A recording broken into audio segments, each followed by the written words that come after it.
नमस्कार मित्रांनो, जय हिंद. आता हा प्रश्न जो आहे एमपीएससी मधला कंबाईनसाठी विचारलेला प्रश्न आहे. तसा बघितला तर एक 2 ते 5 सेकंदामध्ये तुम्ही याचं उत्तर काढू शकता. फक्त तुम्हाला ती बेसिक ट्रिक माहिती असणं गरजेचं आहे. प्रश्न काय विचारण्यात आलेला बघा. 2024 मध्ये मोबाईल वापरकर्ते 43% वरून 65% झाले, तर 43%च्या तुलनेत वाढ किती झालेली आहे? 43%च्या तुलनेत वाढ किती झालेली आहे असं विचारलेलं आहे बघा. म्हणजेच इथे जर आपण बघितलं, एक मूळ टक्केवारी बघितली तर किती आहे, तर 43% आहे. याला आपण काय म्हणू की ओरिजिनल पर्सेंटेज मी म्हणेन, ओरिजिनल पर्सेंटेज. ओके. आणि त्याच्यानंतर दुसरा मुद्दा काय म्हटलेला आहे की ते 65% झालेले, चेंज झालेली किती, 65% वरती बदललेली आहे. आता या दोघांच्या मधला फरक बघितला तर किती येतोय बघा, 22 येतोय बघा. म्हणजेच 22% वाढ झालेली आहे.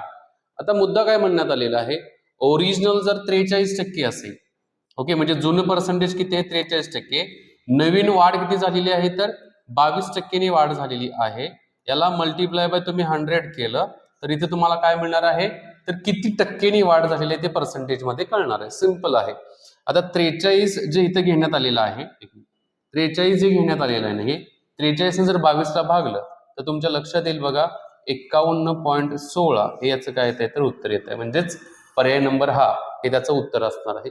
सिंपल पद्धतीने तुम्ही काय करू शकता, तर अशा प्रश्नाची उत्तरे काढू शकता.